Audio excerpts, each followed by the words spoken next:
Satyabhama Institute of Science and Technology, Chennai. Satyabhama Institute of Science and Technology, Chennai.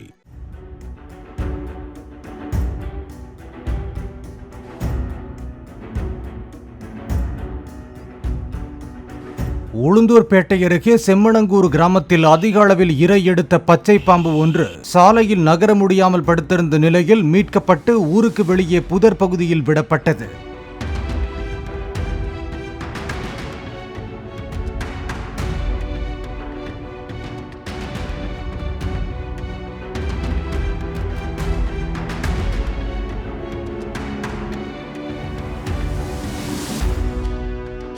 Satyabhama Institute of Science and Technology, Chennai.